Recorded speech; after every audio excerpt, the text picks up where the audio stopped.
اخ من اخواتنا ربنا يبارك فيه جاله تليفون. فالروايه نحكيها يعني القصه احكيها لكم سريعا كده. جاله تليفون ان اخته متخانقه. اخته متخانقه وبتقول له انا شاده مع جوزي وتعالى لي دلوقتي حالا.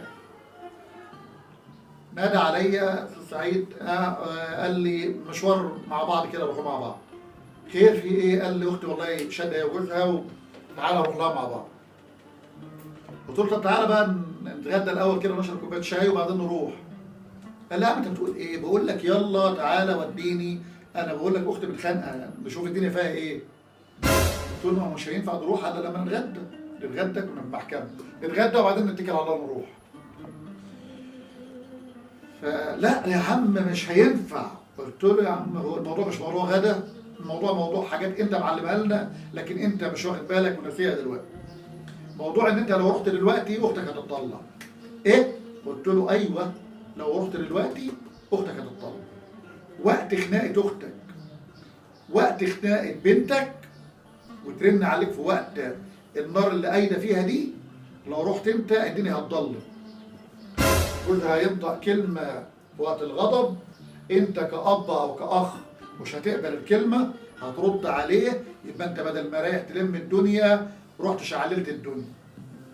لا هما اتنين في بيتهم بينكشفوا على بعض، عارفين اولهم ايه واخرهم ايه، هيقبلوا من بعض ايه ويرفضوا لبعض ايه. طول بالك عليهم، ما تروح لهمش والدنيا قايده والشيطان موجود، لان مروحتك في الوقت ده هيبقى لها اضرار مش لها فوائد. طلعنا ومشينا عدينا ساعه 2 3 قلت له تعالى بقى وانا في طريقي كده اوديك. وديته ومشيت. بعدها بساعه ولا 2 رن عليا قال لي اللي انت قلته حصل بالحرف. ايه؟ قال لي انا رحت لقيت الدنيا هديت وقالوا لي احنا كنا عايزين نتغدى معانا ومش راضيين يفتحوا في الموضوع.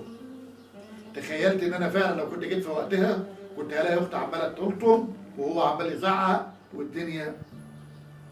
فالكلام ده حبيت اشارككم فيه واشارككم الموضوع مع بعض، لان الموضوع ده ممكن يتكرر في بيوت كتير مع اشخاص كتير. فانت حاول اختك بنتك في وقت غضبها مع زوجها خناقتها مع زوجها انت الملجأ ليها، فهترن عليك فقول لها تعالي. قول لها تعالي ابعت لك عربيه، ما تبعتلهاش حتى، هي تركب توك توك وتيجي، تركب عربيه وتيجي، تركب رجلها وتيجي. في بيتك هتحل موضوعك وانت حاطط رجل على رجل.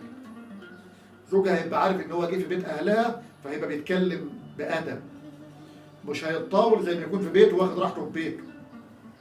وهو جاي في الطريق وهو على ما يجي وعلى ما هيكون هدي، هيكون شيطانه راح منه.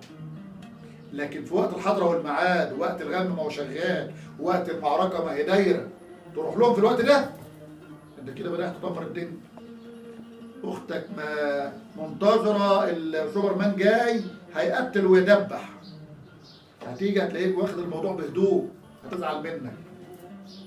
ولو اتكلمت كلمه واحده غلطه في بيت جوز اختك هيبقى الملامه عليك والغلط عليك.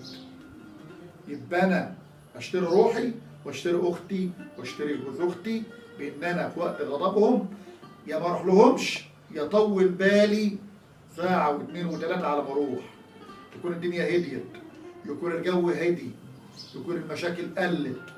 لكن لو رحت وقت الغم هخلق غم. فدي نصيحه لكل اخواتنا، لكل ابهاتنا، لكل حبايبنا. وقت الغضب ما تتدخلش بالراجل ومراته، سيبهم يحلوا مع بعض. ما حلوش مع بعض فبعثوا حكم من اهليه وحكم من اهلها، هيبقى في تفاوضات بعد كده واطراف تانيه تدخل، والافضل تكون في بيتك والدنيا تتحل. لكن في وقت المعركه وقت الخناق وقت الزعيق وقت الغلط تروح لهم، هو مش هيقبل اللي اختك بتقوله، واختك مش هتقبل ان هي الغلط فيها وانت موجود، فالدنيا تبقى مش حلوه. فحاول تبعد في الوقت ده. السلام عليكم.